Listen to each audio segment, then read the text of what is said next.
Welcome to Michigan Reimagined, presented by T.A. Forsberg. And here's your host, Chris Buck. So technology has taken the world by storm in recent decades, and I've personally done a pretty nice job of keeping up.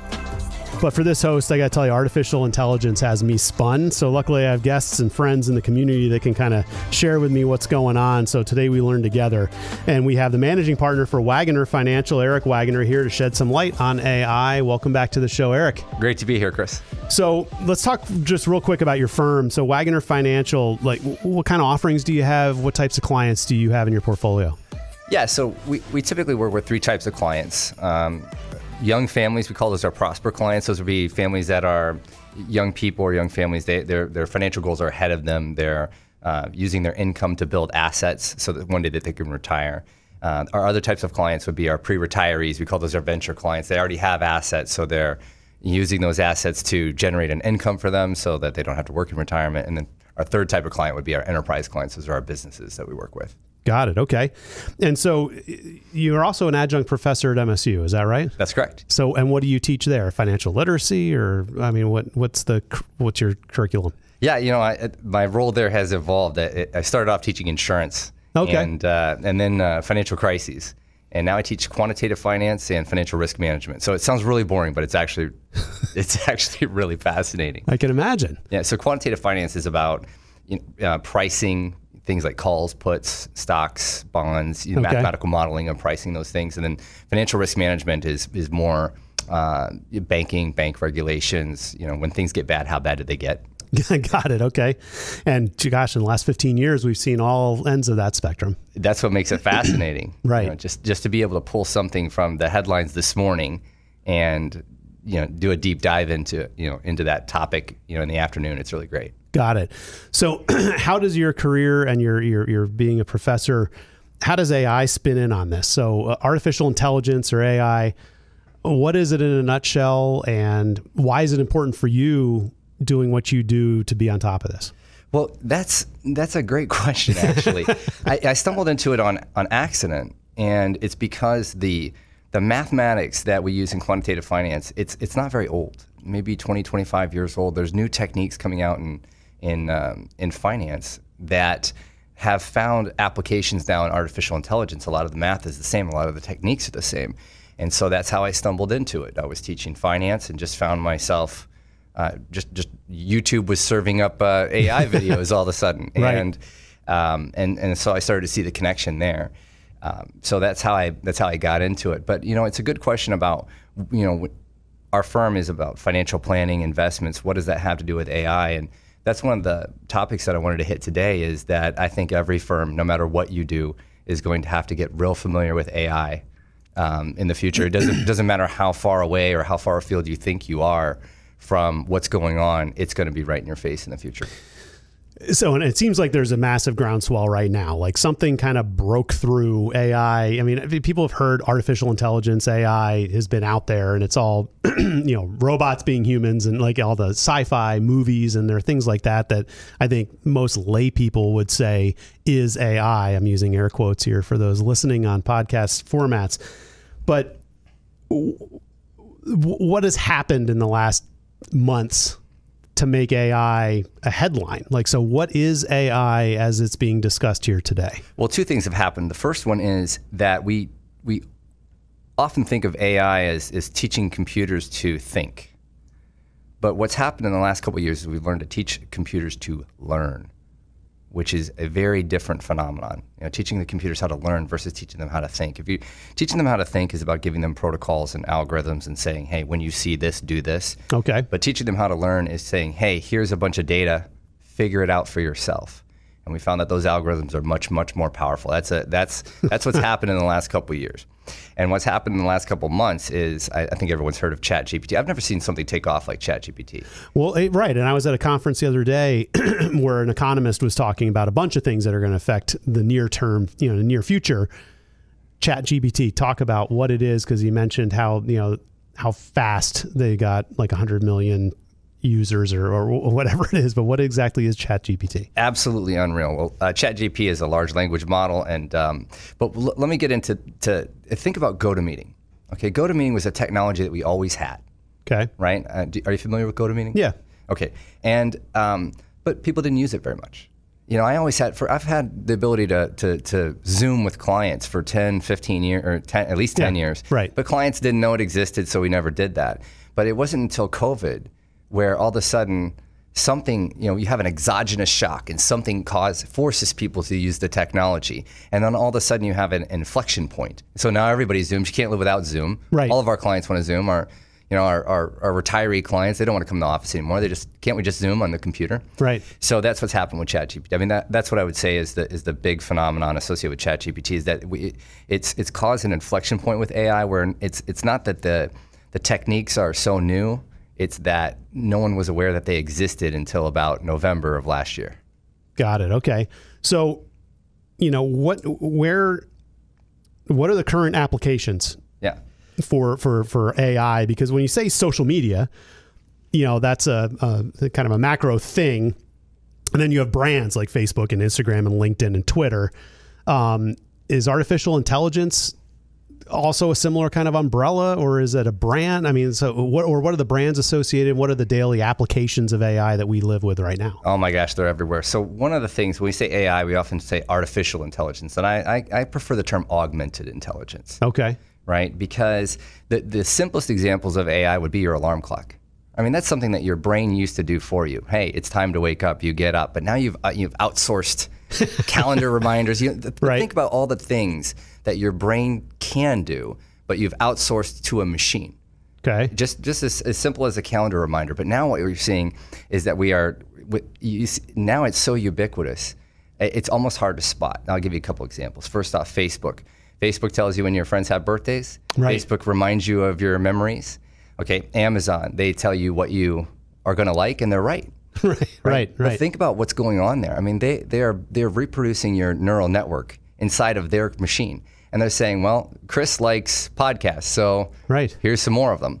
Well, I could just say Hawaiian shirts right now, and I'll look up, and all of a sudden my ads will be populated with Hawaiian shirt sellers, right? That's right, and within a certain price range, and but now they're taking more data about you, like your location and what you purchased before, and so you're seeing AI just absolutely everywhere. But think about Google.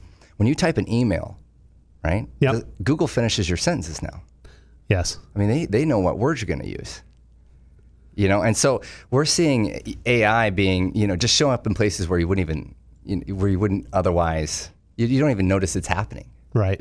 Yeah. So, okay, so that's kind of where we've been and kind of where we are now. So, what are we on the cusp of? I mean, what are some of the new applications for this kind of the near term? I mean, we're probably asking all the wrong questions for what is going to be reality in 5 years and 10 years down the road. It's just going to go whatever, like social media when it first hit, or the internet for its, in its own right. When it first hit, we probably asked all the wrong questions as to what about this, what about that? But what do you think is the near-term applications for AI? Yeah, so we're teaching that are new. Yeah, so we're teaching the computers how to make decisions, how to classify, how to reproduce our thoughts and our thought patterns. So the near term, in the near term, what we're going to see is that if your job isn't creative, then a computer is going to be able to do that job very easily in the future. If your job is something like classifying loans or making decisions or looking at just saying sorting, things like that, if your job isn't creative, then a computer is going to be able to do that really, really well, really fast, really reliably, and really consistently in the future. So what I think we have to do in the near future, that leads to two things. The first thing is that if your job isn't creative, you probably have to work harder to find your way into something that is more creative, but it's also going to open up our time and our energy and our resources so that we can focus on more human or more creative types of jobs. So listening to that economist talk about it, he said, don't get too scared. He said, you'll hear a statistic that AI is going to kind of disrupt 80% of the jobs out there, but they're not going to replace 80% of the jobs. They say that like 10% maybe of the job functions in 80% of the job might be able to be utilizing AI, which will give you more bandwidth to do other stuff that AI can't do. So he said it's going to be kind of folded in. And it will be a little bit of, I mean, certainly an adjustment and a disruptor, but you don't need to head for the hills and, and just worry about that robots are going to do everything for us or computers are just going to answer all of our problems for us and we're not going to need jobs anymore. Now we need people to fix the computers, program the computers, translate what the computer just said, give the computers function. So computers took over some jobs, but they created just as many jobs and just different types of jobs. Like robotics. Absolutely. In the manufacturing space, right? So, you don't have, so I can wrap my brain around that. I guess I'm still trying to figure out when does Chris Buck use AI and what does it even look like? I mean, someone mentioned that it's like content creation. Like it could draft a program or draft a paper, a term paper. Like, is this going to affect education and plagiarism and kind of where does that all go? And maybe that's not a fair question because now you have a crystal ball and you're a financial guy, not an author. But I was recently asked to write a letter. And it was a recommendation letter, and those usually take me, believe it or not, recommendation letters, they take forever. Yeah. And it's really challenging. You got to be really, for me, you have to be really creative. I put a lot of thought into those, and I just I got this request to give a recommendation letter, and I just thought, oh no. And I even responded. I said, hey, it's really going to be a challenge for me to get this out to you anytime soon. I logged on to ChatGPT, said, hey, give me a draft recommendation letter. And 5 minutes later, I said, you know what? I think I got it. Because ChatGPT just wrote me a nice draft of a recommendation letter. It wasn't what I was actually going to use, but it was a real good start. It's easier to edit. 80%, right? It's the first 80, right? Absolutely. So it didn't write the recommendation letter for me, but it gave me a nice start. It gave me a nice format. I said, oh, that looks good. That looks good. Now I'm going to tweak this. This is what I'm going to add. This is what I'm going to subtract. And it made it so that I was more productive and had better quality content in a far less amount of time. Right. Well, it's a heck of a lot easier to edit a draft than it is to stare at a blank cursor and put those first 5 words down. Yeah. For this podcast, you could go into ChatGPT and say, hey, give me 6 questions for my next guest about AI. Yeah. Yeah. Okay. So, but interesting you mentioned that. So it'll give you a great first 80% or whatever, but then you have to do kind of work beyond that. Yeah. And I don't want to keep talking about this economist, but it's like hot off the presses. But his comment was, he said, understand about AI. He's like, it's like having an infinite number of interns. Oh yeah. They're good enough to get you started, but you certainly need to spot check their work and take it the final way because they're going to give you very rough, content. That's why I prefer the term augmented. Right. Okay. Right. How do you take what you currently do and just make it better? Right. So like most technology, I mean, the possibilities and the excitement around what the efficiencies it can create is a great thing.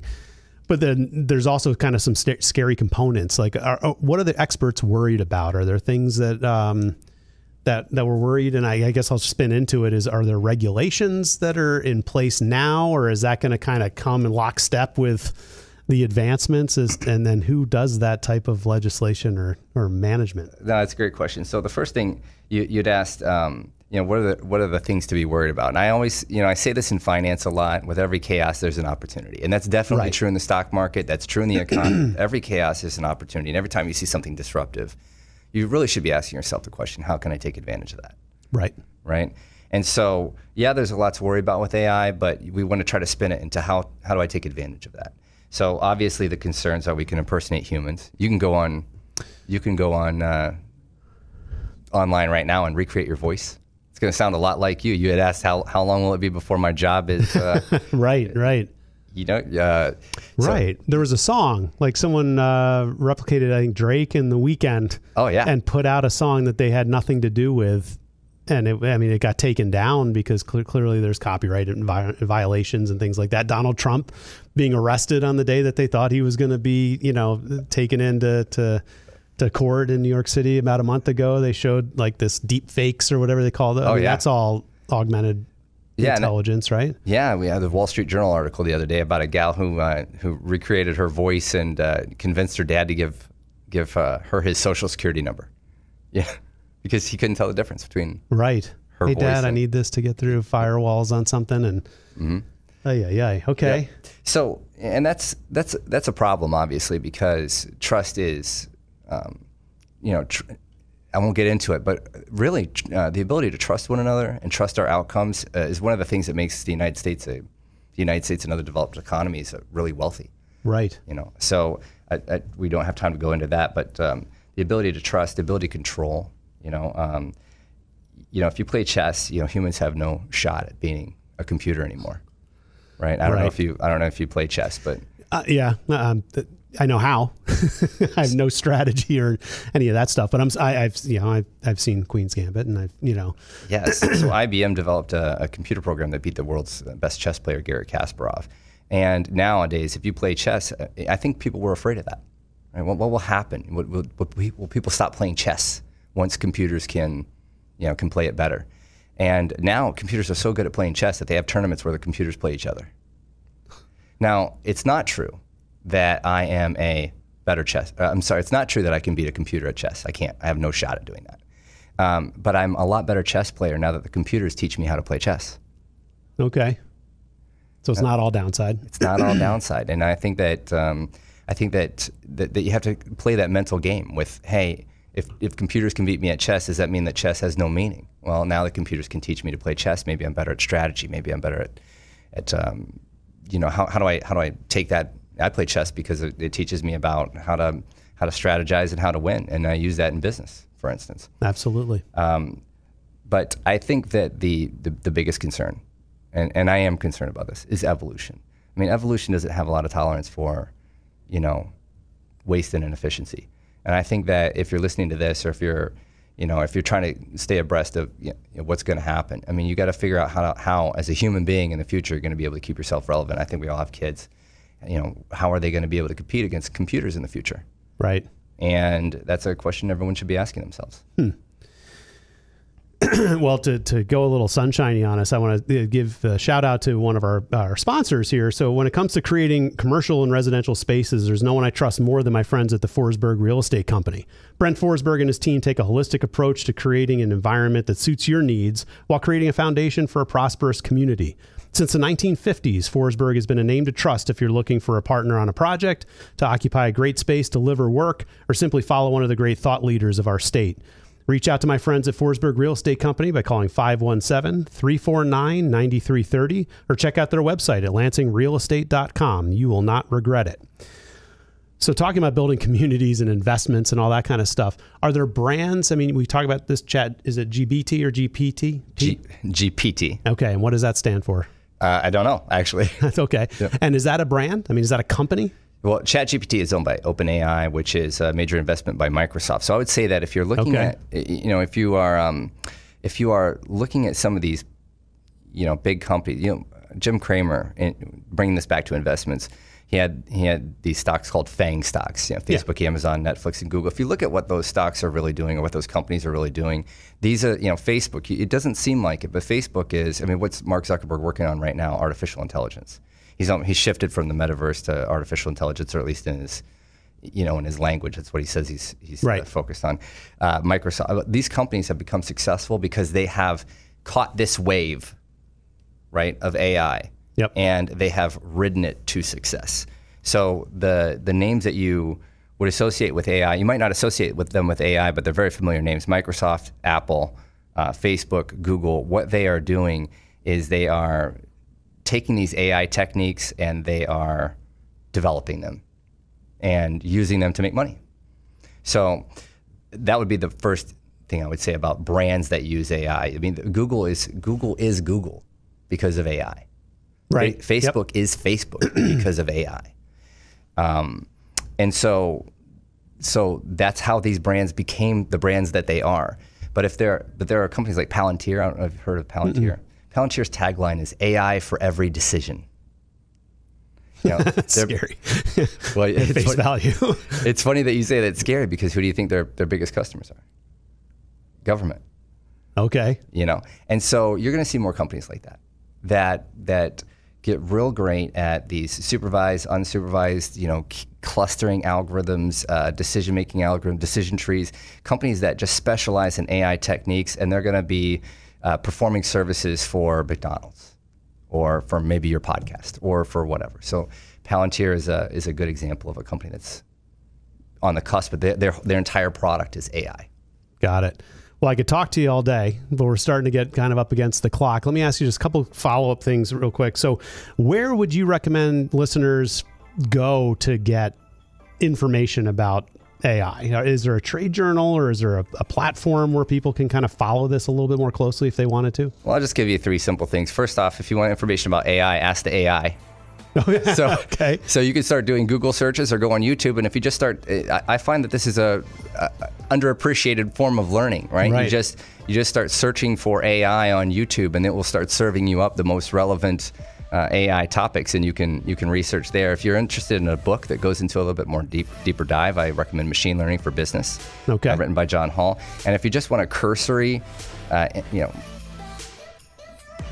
primer AI for AI. dummies? Yeah. I would watch the documentary AlphaGo on YouTube. AlphaGo. Yeah, it's about how they taught a computer to play the world's toughest game and beat the humans.